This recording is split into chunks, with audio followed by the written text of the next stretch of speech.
Okay guys, India vs England semi-final ஒரு வழியா முடிஞ்சிட்டு தட்டு தடுமாறி செருப்படி வாங்கி கொஞ்சம் ஜஸ்ட் மிஸ் ஆகி எஸ்கேப் ஆகி போய் ஃபைனல்ல போய் உட்காந்துட்டோம்.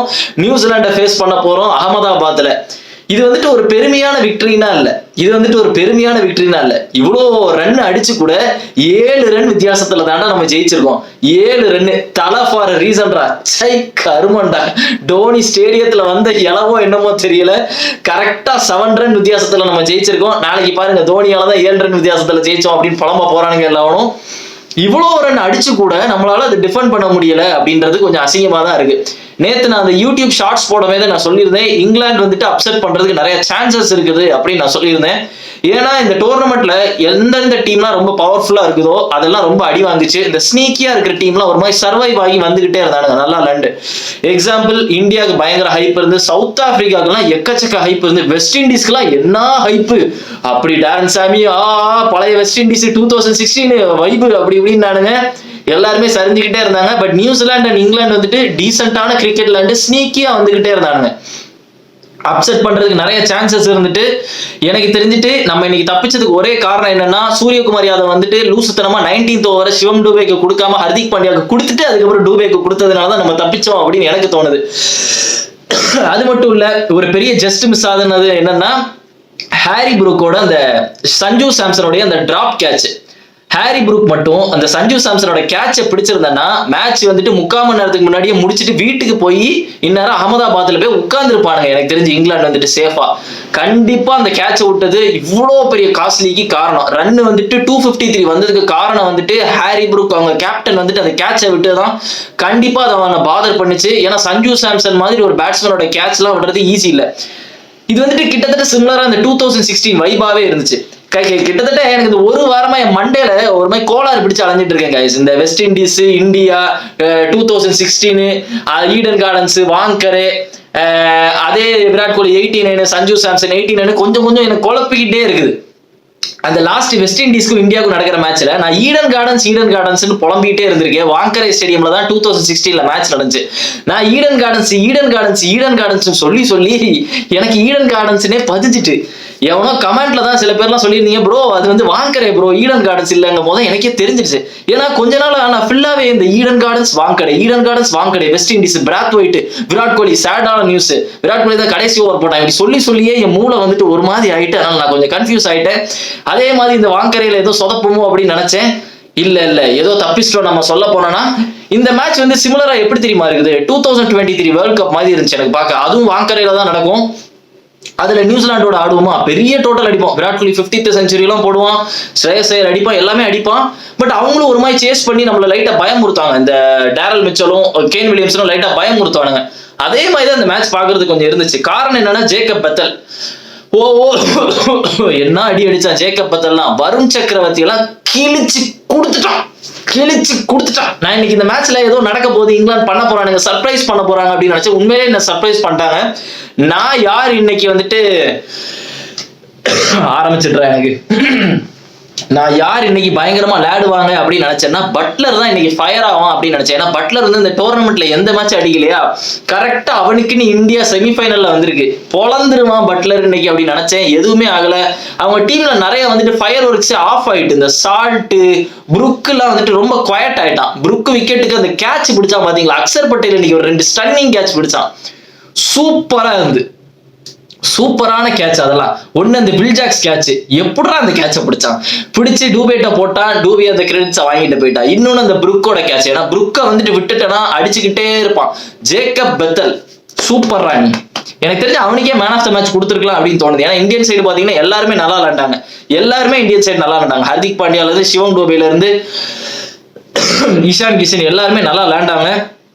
அதாவது இன்னும் ஒரு வாட்டி, இது ஏற்கனவே நான் சொல்லிட்டேன், இன்னும் ஒரு வாட்டி சிவம் டூபே வந்து ரன் அவுட் ஆனா எனக்கு தெரிஞ்சு லைவ் மர்டரை நம்ம பார்க்க வேண்டியது இருக்கும் அப்படின்னு எனக்கு தோணுது. வேர்ல்ட் கப் நம்ம வின் பண்றோமோ இல்லையோ, சிவம் டூபே வந்துட்டு ஒரு இந்தியன் பிளேயரை கை நீட்டி அடிச்சிட்டான் அப்படின்றது வந்துட்டு ஒரு நியூஸா வரப்போகுது. ஒரு ஹர்பஜன் சிங், ஸ்ரீசாந்த் ஒரு சம்பவத்தை நம்ம வந்து பார்க்கலாம். ஏன்னா இதோட 3வது ரன் அவுட் நடக்குது. ஏற்கனவே 2 வாட்டி ரிங்கு சிங்கை வந்துட்டு ரிங்கு சிங் வந்து வேணும்னே அவுட் ஆக்கி விட்டான். அதுக்கே சிவம் டேவை வச்சு வாங்கியிருப்பான் கிரவுண்ட்ல வச்சு. இப்ப ஹர்திக் பாண்டியா பண்ணிட்டு சாரி கேட்டு போறான். அதுவும் ரன் அவுட்ல எப்படி தெரியுமா இருக்கு, வாலண்டியரா வாடா ரன் அவுட் ஆயிட்டு போடா அப்படின்ற மாதிரி இருக்கு. அது நல்லா விளையாண்டுட்டு இருக்கும் போது அந்த ரன் அவுட்டே நடக்குது சிவம் டேவைக்கு. பாவம் வந்தான் 4 6 சொருவிட்டான். இன்னைக்கு 2 டவுனே அவன் தான் வந்தான். ஏன்னா மேட்ச் வந்துட்டு அவ்வளவு ஃபாஸ்டா போச்சு. தண்டத்துக்குன்னு டீம்ல ஒருத்தர் இருக்கான். யாரை பத்தி பேசுறேன்னு உங்க எல்லாருக்குமே தெரியும், அபிஷேக் சர்மா. லைஃப் வந்துட்டு ஒரு சர்க்கிள் மாதிரி இருக்குது அப்படின்னு ப்ரூவ் பண்றதுக்கு அபிஷேக் சர்மா ஒரு செம ஆளு. ஒன்னு வந்து நம்ம 2023ல நடந்துச்சு. அந்த வருஷம் ஃபுல்லா பீக் ஃபார்ம்ல சுமன் கில் இருப்பான். எண்டிங்ல கொஞ்சம் ஃபீவர் வரும். அந்த டைம்ல இஷான் கிஷன் வந்துட்டு சமையல் விளையாண்டுட்டு இருப்பான். பட் சில காரணத்தினால சுமன் கில் வர்றதுனாலே வந்துட்டு இஷான் கிஷனை வெளியே போடாங்க. இப்ப இஷான் கிஷன் உள்ள வந்துட்டான். T20 வேர்ல்ட் கப் ஆரம்பிக்கிறதுக்கு முன்னாடி வர அபிஷேக் சர்மாக்கு பயங்கர ஹைப் இருந்து சஞ்சு சாம்சன் அழாத குறை தான் சொல்ல போனோம்னா. சஞ்சு சாம்சன் ஒரு பெஞ்சில் உட்காந்து கண்ணீர் விடாத குறையா இருந்து இப்ப என்னன்னா மேன் ஆஃப் த மொமெண்ட்டை ஸ்டீல் பண்றது யாருன்னா சஞ்சு சாம்சனா இருக்கான். வெளியே உட்காந்துட்டு அபிஷேக் சர்மா வேடிக்கை பார்த்துட்டு இருக்கான். இவன் அவுட் ஆறதுக்கு காரணம் மெயினான ரீசன் என்ன தெரியுமா? 1 நம்பர் ஈகோ.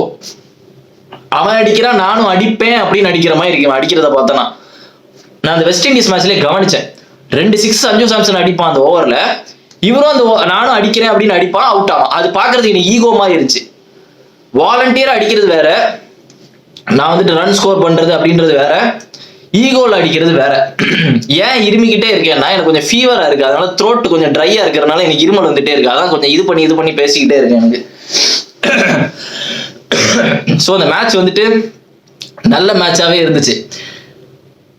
ஆனா லைட்டா பயமுறுத்திட்டாங்க வெஸ்ட் இண்டீஸ். இங்கிலாந்து எங்க சொதப்புனாங்கன்னா, ஒன்னு அந்த கேட்ச் அந்த லூஸ் பைய ஹாரி ப்ரூக் பிடிச்சிருந்தா மேட்சை வின் பண்ணிருப்பானுங்க, ஈஸியானது.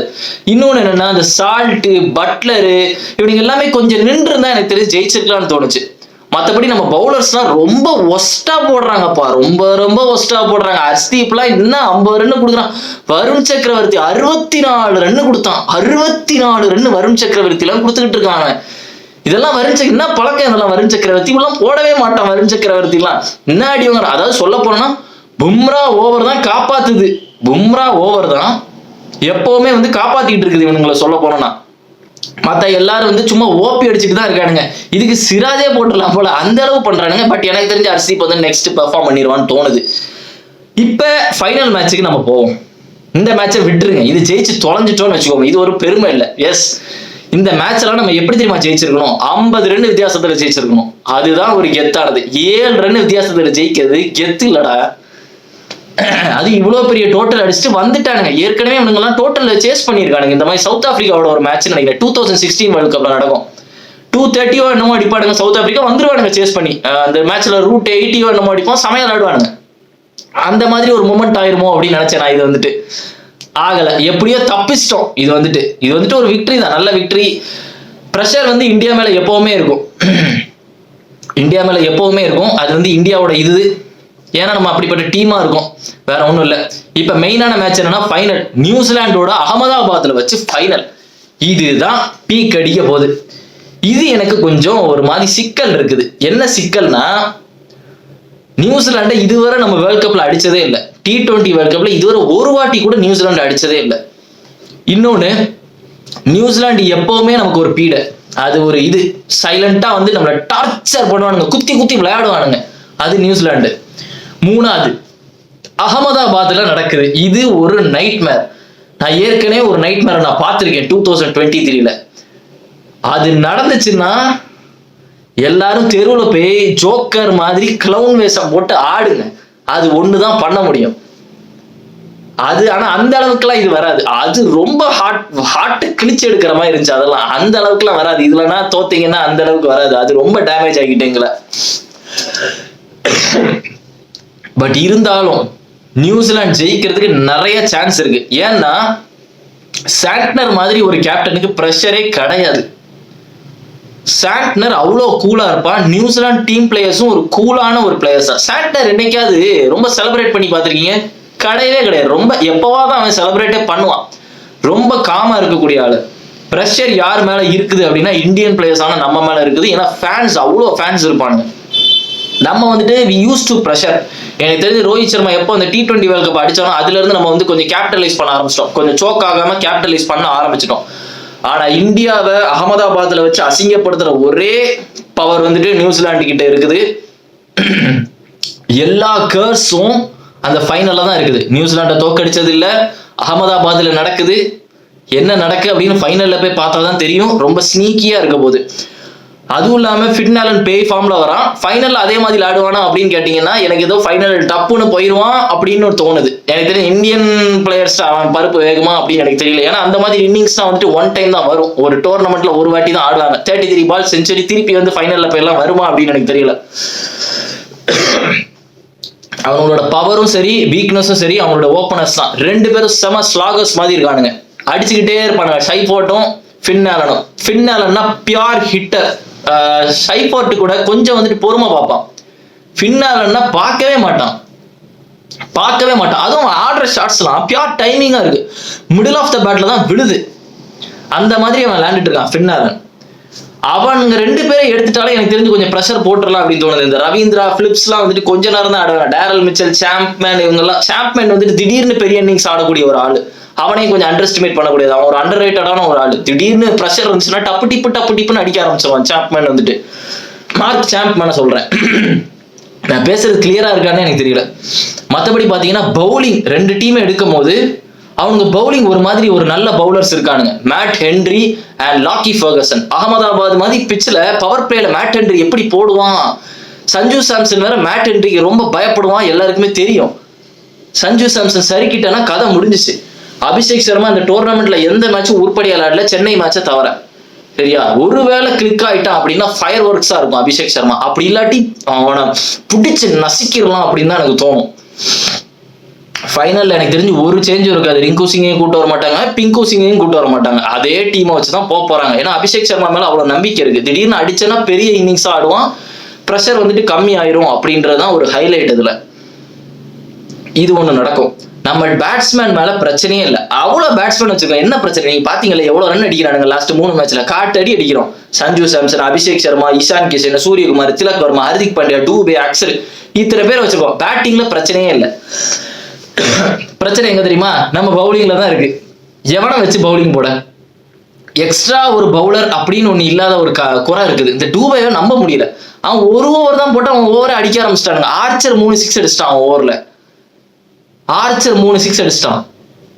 அதுதான் ஒரு பிரச்சனை. பவுலிங்ல இப்போ ஒருவேளை எக்ஸ்ட்ரா பவுலர் தேவைப்படுது அப்படின்னா நான் இவனுக்கு கொடுப்பேன் அப்படின்ற ஒரு ஆப்ஷன் இல்லாத மாதிரி இருக்குது. அந்த அளவு இருக்கு. நியூசிலாந்துக்கு அது ஒரு பிரச்சனை இல்லை. நியூசிலாந்துடைய பெரிய பவரே என்ன தெரியுமா, நம்ம ஃபேன்ஸ் தான் அவங்களுடைய பெரிய பவரே. நம்ம இந்தியான்னு கத்தும் போது நமக்கு தான் பயமா இருக்கும். அவனுக்கு ஜாலியா இருப்பானுங்க, நம்ம பாட்டுக்கு வந்திருக்கோம். அதுவும் இல்லாம நிறைய வாட்டி நியூசிலாந்து வந்து நம்மளை ஃபேஸ் பண்ணி தோத்து போயிருக்கானுங்க. அதுக்கு ரிவெஞ்ச் எதுவும் கொடுத்துருவானுங்களோ அப்படின்ற ஒரு ஃபீலிங்கும் எனக்கு இருக்குது. ஏன்னா கிட்டத்தட்ட லாஸ்ட் ஒரு 2-3 மேட்சாவே நம்ம வந்து கான்ஃபிடென்ட்டா எதுவுமே வந்து ஹேண்டில் பண்ண மாதிரி தெரியல. வெஸ்ட் இண்டீஸ் மேட்ச்லாம் நம்ம ஜெயிச்சோம், எல்லாம் ஓகே தான். அந்த ஜிம்பாப்வே மேட்ச் எடுத்துக்கிட்டாலும் ஜிம்பாப்வே மாதிரி ஒரு டீம்லாம் வந்துட்டு இவ்வளவு தூரம் அடிக்க விடவே கூடாது. பிரையன் பெனட் வந்துட்டு எல்லா பவுலரையும் அடிச்சுக்கிட்டு இருக்கான். பிரையன் பெனட் வந்துட்டு பும்ரா, வருண் சக்கரவர்த்தி, ஹர்ஷ்தீப்னு எல்லா டூபே எல்லாரையும் பிடிச்சி அடிச்சுக்கிட்டு இருக்கான். ஸோ இந்தியா வந்துட்டு பவுலிங் நல்லா போட்டாதான் எனக்கு தெரிஞ்சு வின் பண்ண முடியும். எனக்கு இங்கிலாந்து பண்ண பெரிய தப்பு எனக்கு என்ன தெரியுமா தோணுச்சு, இந்தியா ஃபர்ஸ்ட் பேட்டிங் ஆட விட்டது பெரிய தப்பா எனக்கு தோணுச்சு. இந்தியாவே வந்துட்டு நாங்கள் பேட்டிங் பிடிக்கிறோம் தான் ரெடியா இருந்தான் சூரியகுமார். இந்தியா மாதிரி ஒரு டீம் எல்லாம் ஃபர்ஸ்ட் பேட்டிங் ஆட விடுறது பெரிய தப்பு. அதுவும் பண்ணிட்டு கேட்ச விடுறது அதை விட பெரிய தப்பு. ஸோ சஞ்சுவோட ஜஸ்டிஸ் எல்லாம் வந்துட்டு கொஞ்சம் நீதிக்கு வர ஆரம்பிச்சுட்டு இப்போ கொஞ்சம் பரவாயில்ல, நல்லா விளையாடுறாங்க. ஸோ எனக்கு தெரிஞ்சு இந்தியா வந்து ஃபைனல் நல்லா பெர்ஃபார்ம் பண்ணிடுவாங்க அப்படின்னு தோணுது. இன்னொரு சைடு ஒரு பயமாகவும் இருக்கு. நியூசிலாந்து மாதிரி ஒரு டீம் வந்துட்டு சைலண்ட் பண்ணிட்டு போயிடுவானுங்க. ஹம்பிளா வந்துட்டு இதுவரை நியூசிலாந்துக்கு வந்துட்டு ஒரு பீக்கான விக்டரி அவனுங்க லைஃப் டைம்லேயே கிடைச்சது இல்லை. இந்த மாதிரி மூமெண்ட் வந்து அது ஏற்படுத்தி கொடுத்துரும் அப்படின்னு எனக்கு தோணுது. ஏற்படுத்தி கொடுக்கறதுக்கு நிறைய சான்ஸ் இருக்கு. அவங்க சாம்பியன்ஸ் டிராஃபி ஜெயிச்சிருக்கானுங்க, நம்மள ஒரு வாட்டி அடிச்சிருக்கானுங்க. ஐ திங்க் 2000 நினைக்கிறேன், அது ஒரு வாட்டி அடிச்சிருக்கானுங்க, யாருக்குமே தெரியாதா இருக்கும். இன்னொன்று நம்மள டெஸ்ட் வேர்ல்ட் கப்ல அடிச்சிருக்கானுங்க, ஞாபகம் இருக்கா, விராட் கோலி கேப்டன்சில இருக்கும்போது அப்போ அடிச்சிருக்கானுங்க. அப்போ வந்துட்டு எம்டி ஸ்டேடியமா இருக்கும், கொஞ்சம் நியூசிலாந்து ஃபேன்ஸ் இருப்பானுங்க, சட்டையை கலத்திட்டு ஆடுவாங்க. ஆனா இது ஹோல் பேக்ட் ஸ்டேடியம். அவங்களுக்கு ஒரு மூமெண்ட் இதுவரை அமைஞ்சது இல்லை. நியூசிலாந்துக்கு வந்து சவுத் ஆப்பிரிக்காவுக்கு ஒரு மூமெண்ட் அமைஞ்சிட்டு எப்பன்னா இந்த லார்ட்ஸ்ல வச்சு ஆஸ்திரேலியாவை அடிப்பாங்க தெரியுமா, டெஸ்ட் சாம்பியன்ஷிப்ல அது ஒரு செம மூமெண்ட். அது மட்டும் இல்ல, ஃபர்ஸ்ட் சாம்பியன்ஸ் டிராஃபி அடிச்சது சவுத் ஆப்பிரிக்கா தான். வெஸ்ட் இண்டீஸ் தோக்கடிப்பானுங்க 1998 நினைக்கிறேன். ஹோல் பேக்ட் ஸ்டேடியம், பங்களாதேஷ் நினைக்கிறேன், செம பேக்ட் ஸ்டேடியம். அதனால அவங்களுக்கு மூமெண்ட்ஸ் இருக்கு. நியூசிலாந்துக்கு அந்த மாதிரி மூமெண்ட்ஸ் இல்லை. ஆளே இல்லாத ஒரு குவாய்ட்டான இடத்துல தான் எப்பவுமே அவங்க விக்டரி வந்து செலிப்ரேட் பண்ற மாதிரி இருக்கு.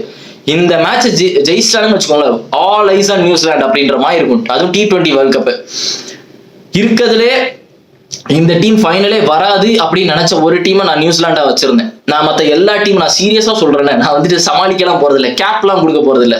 நியூசிலாந்து வரும்னு நினைச்சேன்ப்பா அப்படிலாம் நான் சொல்ல போறது இல்லை. நான் ஓப்பனாவே சொல்றேன், நான் நியூசிலாந்து வராதுன்னு நினைச்சேன்.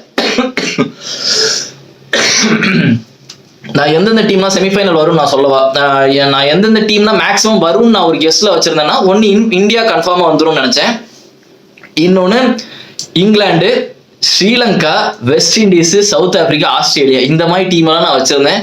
பார்த்தேன்னா நான் எந்த டீமை வைக்கல அப்படின்னா நியூசிலாந்து. ஏன்னா எனக்கு கான்ஃபிடென்ட் இல்லை அவ்வளோ. ஏன்னா அந்த டீம் பார்க்கும் போது என்ன அவ்வளோ பெரிய டீம் மாதிரினா இல்லை, என்ன 2 பவர் ஹிட்டர் வச்சிருக்காங்க, என்ன பண்ண போறாங்க அப்படின்னு நினைச்சேன். பார்த்தோன்னா இப்போ ஃபைனல்ல வந்து இந்தியாவோட ஆட போறானுங்க, நமக்கே வந்துட்டு தலைவலி கொடுக்க போறாங்க அகமதாபாத்ல அப்படின்றது இருக்குது. ஸோ அது மட்டும் இல்லை, மற்றபடி பட்லர் ரிட்டையர் ஆகிறதுக்கு நிறைய சான்ஸ் இருக்குது. அது மட்டும் இல்லாமல் ரிட்டையர் தான் ஆகணும், வேற வழியே இல்லை. இதுக்கு மேலே பட்லர்லாம் வைக்க முடியாது. பட்லர்னா ரெஸ்பான்சிபிலிட்டி எடுத்து ஆட வேண்டாம், வந்துட்டு சுத்திட்டு அவுட் ஆகிட்டு போறான் அசிங்கமா. என்னடா பட்லர் உன்னெல்லாம் எப்படி நினைச்சா? ஃபில் சால்ட்டுக்கு இது ஒரு மறக்கக்கூடிய ஒரு டோர்னமெண்ட். அது மட்டும் இல்ல, man of the tournament, I mean player of the tournament வந்துட்டு கண்டிப்பா வில் ஜாக்ஸ்க்கு தான் கொடுக்கணும், வேற யாருக்கும் கொடுக்கவே கூடாது. 4 பிளேயர் ஆஃப் த மேட்ச் வாங்கியிருக்கான். பிளேயர் ஆஃப் த டோர்னமெண்ட் அவனுக்கு தான் கொடுக்கணும். 200+ ரன் வச்சிருக்கான், 9 விக்கெட்ஸ் எடுத்திருக்கான். ஒரு பியூர் பவுலர் மாதிரி அவனுக்கு டீம்ல அவன் போட்டுட்டு இருக்கான். அவங்க டீம்ல ஒரு பியூர் பவுலர் மாதிரியும் சரி, ஒரு பேட்ஸ்மேன் மாதிரி விளையாண்டுட்டு இருக்கான். ஒரு ஆல்ரவுண்டர் மாதிரி ஆடுற மாதிரி தெரியல அவனை பார்த்தோன்னா. செப்பரேட்டா ஆடுற மாதிரி இருக்குது, டாமினேட் பண்ணிட்டு இருக்கான் 2 சைடும். அவனுக்கு தான் பிளேயர் ஆஃப் த டோர்னமெண்ட் கொடுக்கணும், அதுதான் நியாயமானது. 1 hell of a month for Will Jacks. மற்றபடி ஃபைனல்ல பார்ப்போம் கைஸ், என்ன நடக்க போகுது அப்படின்னு உங்களுக்கு கமெண்ட் செக்ஷன்ல போடுங்க. நீங்க யார் வந்துட்டு ஃபைனல்ல ஜெயிப்பாங்க, இந்தியாவா நியூசிலாண்டா அப்படின்னு கமெண்ட் செக்ஷன்ல நீங்க போடுங்க, நான் அதை பார்க்குறேன். அதுக்கப்புறம் வீடியோக்கு லைக் போடுங்க, சேனல் சப்ஸ்கிரைப் பண்ணுங்க, and see you in the video and remember it, always be on top. Cheers.